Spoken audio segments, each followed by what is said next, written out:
Candace Owens, of course, Christian conservative who's the biggest defender of Andrew Tate.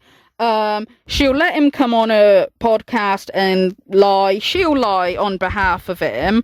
And she even has tried to make out that he is a good role model for young men. Okay. And her opinion of what's good and bad role models for the young is really quite interesting. Okay.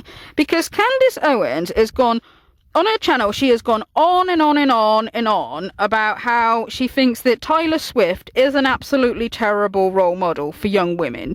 She's described Taylor Swift as the worst feminist, and she goes on and on and on about how terrible role model she is for young women.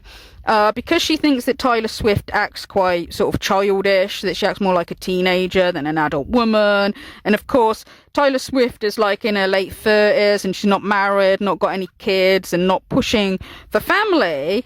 Okay, which is the sort of thing that the conservatives consider not a good role model for women. Okay, now if people don't like Taylor Swift, I don't care. Okay, I don't care what people's opinion is on Taylor Swift. This isn't about defending her. What I'm talking about here is the different standards people like Candace Owens hold men and women to. Okay, in the sense that she'll go on and on about how terrible Taylor Swift is, but then praise up Andrew Tate as a great role model for young men. Okay, when whatever you think of Taylor Swift, she is not worse than Andrew Tate. Okay, because I mean, even if you were to leave aside for a minute the overwhelming evidence that Andrew Tate is a trafficker, a serial rapist, that he's admitted to abusing underage girls, that he's a scam artist. Even if you were to leave that to one side, he does not advocate for family. He doesn't advocate for the traditional conservative life. Okay. As we've heard, he tells men that it's okay to cheat on your wife and beat her up apparently if she doesn't like it. He's also he advocates for men impregnating as many women as possible, but not being there to look after your kids yourself. Okay, and it's interesting that conservatives are okay with that from men, you know, because you could say the same sort of thing for Elon Musk and the amount of kids that Elon Musk has, and a lot of conservatives are okay with that, yet they go on and on and on about how single mothers are a cancer on society, and a lot of them discriminate against single mothers without even knowing the situation. The blame goes all on the woman. But when you have men who advocate for impregnating as many women as possible and not being there for your kids, for some reason conservatives don't hold men to account. Okay, and some people have made the argument with Elon Musk that, well, the guy's really, really very rich, so can pay for all his kids. But it's like, well, it is the job of the father then just to pay for the children, not to be there emotionally. Because again, these conservatives go on and on about how it's terrible for a woman to be raising kids alone because they need a father. But then if they're okay with Elon Musk having creating lots of single mothers and not being there for the children because he's rich, are they saying that the only role of the father is to pay for the kids then? They're not actually meant to, like, care for the kids or look after the kids? Okay. And, yeah, like, Andrew Tate advocates for this as well. And this isn't conservative values. And it's really interesting the way that some of these conservatives, you know, will go on and on about how what a disaster it is that Taylor Swift is having this influence over young girls. But they don't care that a complete and utter degenerate like Andrew Tate has an influence over young boys. And, you know, when you add on the fact as well that it looks like he is an extremely dangerous abuser of women and he's influencing young boys, he's a million times worse than Taylor Swift. Like, if you don't like Taylor Swift, fine, but don't sit there and say, like, she's the worst thing in the entire world, but Andrew Tate is great for young men. That is absolutely ridiculous. And also, I think it was Matt Walsh that when he went on an episode of Piers Morgan. This was quite a while ago. And he was talking about Andrew Tate as a role model for boys and Taylor Swift as a role model for girls, okay? And he only briefly mentioned Andrew Tate and, you know, kind of said like, oh, you know, some of the things he says are good, he agrees with, and some of the things, like, he doesn't agree with so much. And then he just went on and on and on and on and on about how terrible Taylor Swift is. And this is what I mean about how they hold men and women to different standards. They blame women for everything.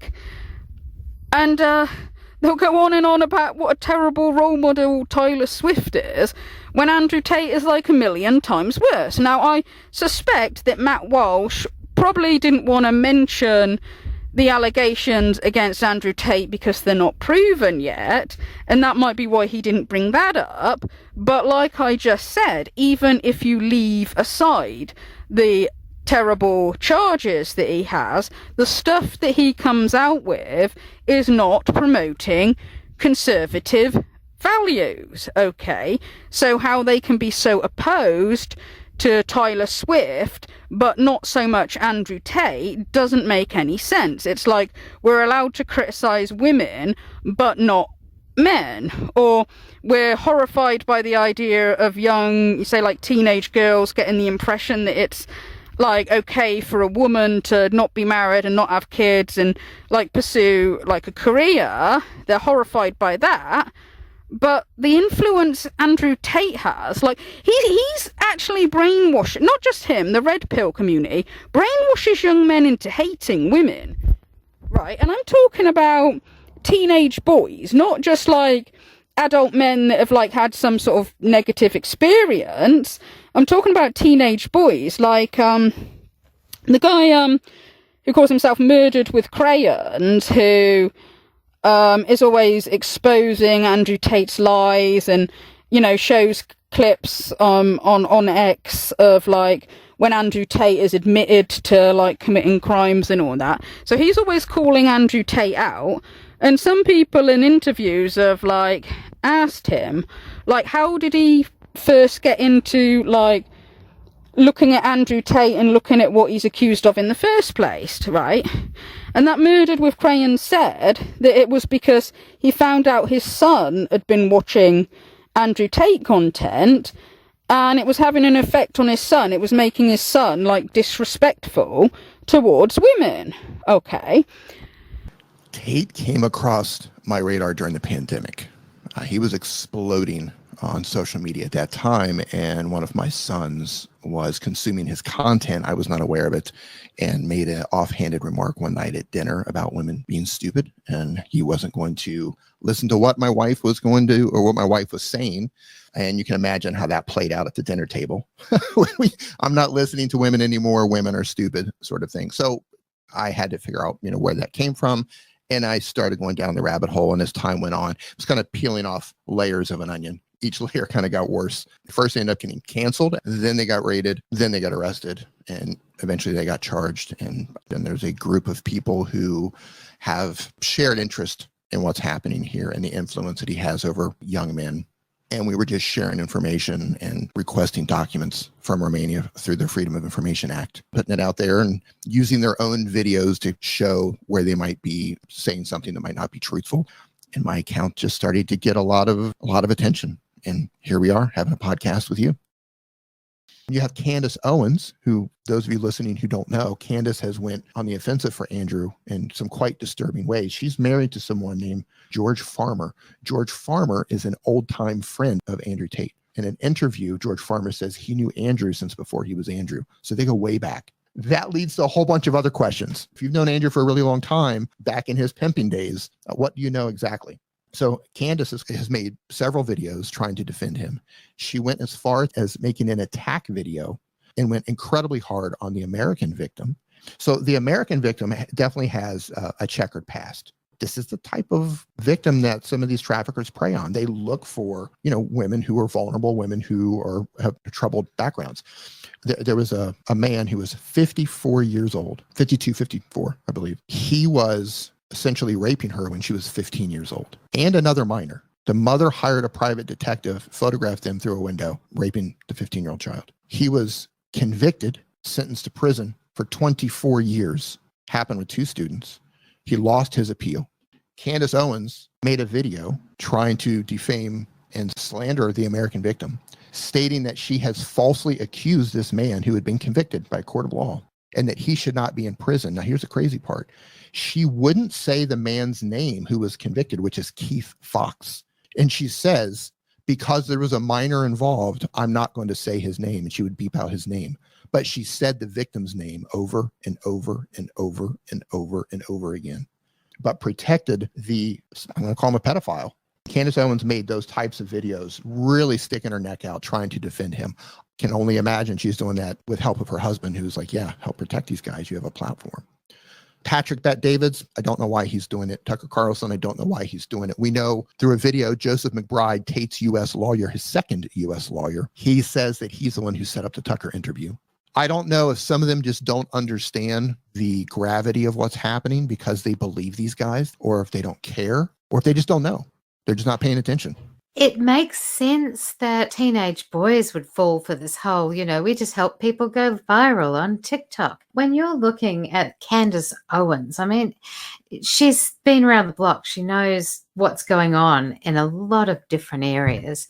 And the conservative position is more commonly to be anti-trafficking. It's really going against the norm here. Why are these conservatives turning this around? It just seems absolutely bizarre. Talking about role models as well, Candace Owens has also said that Cardi B is a bad role model for young women. And she said, one of the reasons she said that Cardi B is a bad role model for young women is because of a crime that Cardi B committed in the past. Like, I think she stole some money or something from a man. So Candace Owens said that she should probably be in jail. Now, why did Billboard decide, right, to name Cardi B Woman of the Year? She should never win that title because she's admitted openly that she's robbed and drugged men. She should never, ever be allowed by Bill Cosby standards, right? She should probably be in prison according to Bill Cosby standards. She's openly admitted to and robbing men, right? Yet she's named Woman of the Year. Why? Who made that decision and why did they make that decision? These are the questions that I ask my audience to ask themselves. Okay, fair enough. But it's interesting, isn't it, how Candace Owens' point of view is that Cardi B should probably be in jail because she committed a crime a long time ago. But Andrew Tate, who in his own words, has committed multiple felonies, is committed horrific crimes and admitted to doing awful things, and yet she doesn't believe he belongs in jail. That's really strange, isn't it?